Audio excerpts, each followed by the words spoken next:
Chers frères et sœurs, il vous est sûrement déjà arrivé de vous réveiller entre 3 heures et 5 heures du matin, sans comprendre pourquoi. Vous vous réveillez, et tout est calme autour de vous, la maison est silencieuse, le monde dort encore.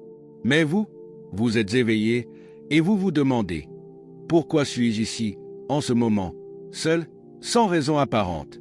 Vous pourriez penser que c'est juste un dysfonctionnement de votre horloge biologique. Peut-être avez-vous trop de stress, ou votre esprit est trop agité. Mais en réalité, en islam, ces heures ont une signification bien plus profonde. Ce n'est pas un simple hasard. Les heures qui précèdent l'aube, connues sous le nom du dernier tiers de la nuit, sont un moment particulièrement sacré dans notre religion. C'est un moment où la miséricorde d'Allah est la plus proche de nous. Le prophète Mohammed, paix et bénédiction sur lui, nous a dit « Notre Seigneur, le béni et le supérieur, descend chaque nuit au ciel le plus proche lorsque le dernier tiers de la nuit reste, et il dit « Y a-t-il quelqu'un qui m'invoque pour que je réponde à son invocation? Y a-t-il quelqu'un qui me demande pour que je lui accorde sa demande? Y a-t-il quelqu'un qui cherche mon pardon pour que je lui pardonne ?» Sahih al-Bukhari. Frères et sœurs, ces heures ne doivent pas être perçues comme un inconvénient. En réalité, si vous vous réveillez à ce moment-là, c'est une bénédiction. C'est une invitation d'Allah, une occasion donnée par lui pour nous permettre de nous rapprocher de lui. Dans ce monde moderne où nous sommes souvent noyés par le bruit, les distractions, les réseaux sociaux et les préoccupations incessantes, ces moments de solitude sont précieux. C'est une chance que nous donne Allah pour nous purifier, pour réfléchir à notre vie et à notre relation avec lui. Lorsqu'Allah nous réveille à ces heures, ce n'est pas pour nous déranger. C'est une invitation à prier, à demander pardon, à faire des supplications. C'est un moment où les portes du ciel sont grandes ouvertes.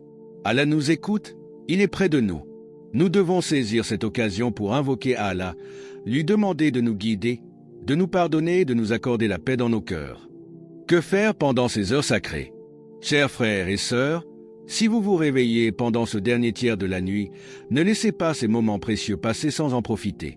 Ce n'est pas un simple réveil, c'est une opportunité que vous offre Allah pour vous rapprocher de lui. Il y a des actions que vous pouvez accomplir et ces actions ne sont pas des rituels vides.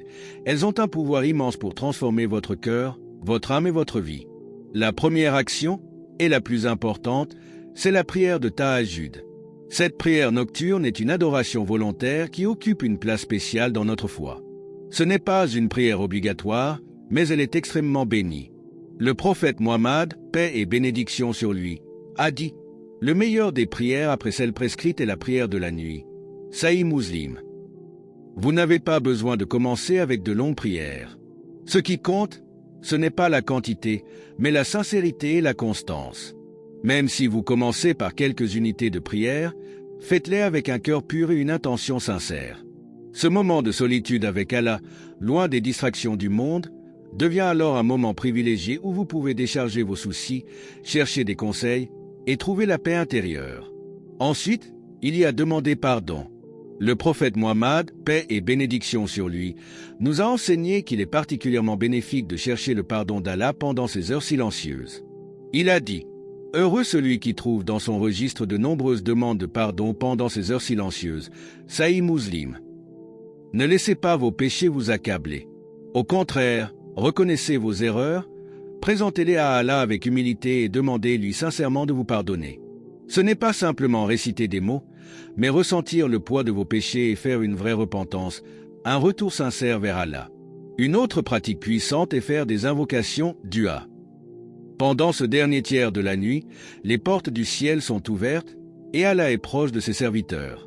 Il est prêt à écouter nos supplications. Parlez à Allah avec votre cœur. Demandez-lui de vous accorder la force, la sagesse, la paix intérieure et tout ce dont vous avez besoin. C'est un moment idéal pour rechercher la guidance divine, pour obtenir des réponses à vos préoccupations et pour renforcer votre foi. Allah nous dit dans le Coran « Et lorsque mon serviteur t'interroge sur moi, alors je suis tout prêt. Je réponds à l'appel de celui qui m'invoque quand il m'invoque. » Coran 2, 186. Ne vous contentez pas de prier pour vous-même. Priez pour les autres. Il est dit que celui qui invoque pour les autres voit ses propres invocations exaucées. Priez pour votre famille, vos amis, vos frères et sœurs musulmans, pour la paix dans le monde. Cela vous aidera à cultiver une empathie sincère et à renforcer votre lien avec la communauté musulmane. Enfin, réfléchissez à votre but dans la vie. Ces moments de calme et de tranquillité sont idéaux pour vous poser des questions profondes sur vos actions. Demandez-vous, est-ce que mes actions sont en accord avec la volonté d'Allah? Suis-je sur le bon chemin? Cette réflexion régulière vous aidera à mieux vous aligner avec vos objectifs spirituels et à ajuster vos actions pour qu'elles servent vraiment à Allah. Faites des invocations, dua, sincères. Chers frères et sœurs, pendant ce dernier tiers de la nuit, Allah est particulièrement proche de ses serviteurs. Les portes du ciel sont ouvertes et il est prêt à écouter toutes vos supplications. Faites des invocations sincères pour vous-même et pour les autres. C'est un moment privilégié pour demander ce que vous désirez. Force, sagesse, paix intérieure. Allah nous dit dans le Coran, « Et lorsque mon serviteur t'interroge sur moi, alors je suis tout prêt. Je réponds à l'appel de celui qui m'invoque, quand il m'invoque. » Coran 2, 186. Ne vous contentez pas de prier pour vous-même. Priez pour votre famille, vos amis et la communauté musulmane. C'est un acte désintéressé qui renforce vos liens avec les autres et vous rapproche d'Allah. Lorsque vous priez pour les autres, Allah exauce également vos propres prières. Réfléchissez sur votre vie et vos objectifs. Frères et sœurs, ces moments de tranquillité sont aussi un excellent moment pour réfléchir sur votre vie. Réfléchissez à votre but, à vos actions et à leur alignement avec la volonté d'Allah. Le Coran nous encourage à la réflexion. Et médite-t-il sur les versets du Coran, ou y a-t-il des verrous sur leur cœur? Coran 47, 24. Utilisez ce temps pour évaluer si vous êtes sur le bon chemin. Votre vie a-t-elle un sens profond et est-elle dirigée vers Allah? La réflexion régulière vous aide à ajuster votre direction et à vous rapprocher de votre objectif final, atteindre la satisfaction d'Allah. Posez-vous des questions profondes. Suis-je en accord avec ce que j'enseigne et ce que je fais dans ma vie quotidienne? Mes actions sont-elles alignées avec les valeurs de l'islam? Comprendre et vivre pleinement votre religion. Enfin, chers frères et sœurs, il est essentiel que vous compreniez bien votre religion. L'islam est une religion de paix, une paix intérieure que l'on trouve lorsque l'on se soumet pleinement à la volonté d'Allah. Mais pour vivre cette paix, il faut d'abord comprendre les fondements de notre foi. L'islam n'est pas seulement un ensemble de rituels à suivre. C'est un guide pour la vie, un chemin pour nous rapprocher de notre Créateur. Allah dit dans le Coran, « Nous avons certes envoyé parmi vous un messager qui vous récite nos versets et vous purifie. » Coran 62, 2. L'islam est un chemin qui nous enseigne la paix, la tolérance, la justice et surtout la soumission à Allah. Apprenez et comprenez votre religion. Ne vous laissez pas influencer par des préjugés ou des malentendus. Allez à la source, lisez le Coran, apprenez les significations des versets, étudiez les hadiths et les enseignements du prophète, paix et bénédiction sur lui.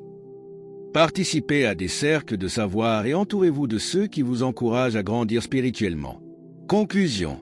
Chers frères et sœurs, en conclusion, nous devons comprendre que chaque instant de notre vie, chaque moment que nous vivons, est une occasion donnée par Allah pour nous rapprocher de lui.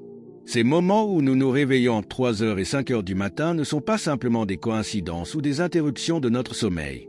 Non, c'est Allah qui nous offre une occasion précieuse pour nous connecter à lui.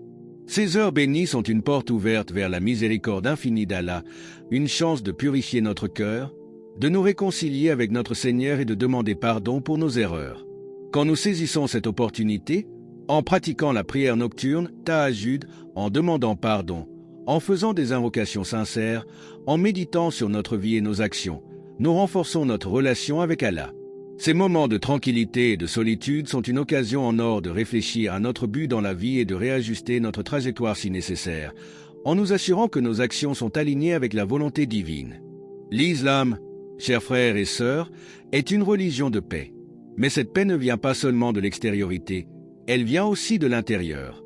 C'est une paix qui réside dans le cœur de celui qui se soumet sincèrement à Allah. C'est cette paix que nous devons rechercher dans notre quotidien, non pas en fuyant nos responsabilités ou nos défis, mais en les affrontant avec foi, patience et confiance en Allah. C'est pourquoi, au-delà des rituels et des prières, l'essentiel est de comprendre l'islam, de comprendre sa profondeur, ses enseignements et la beauté de ses principes.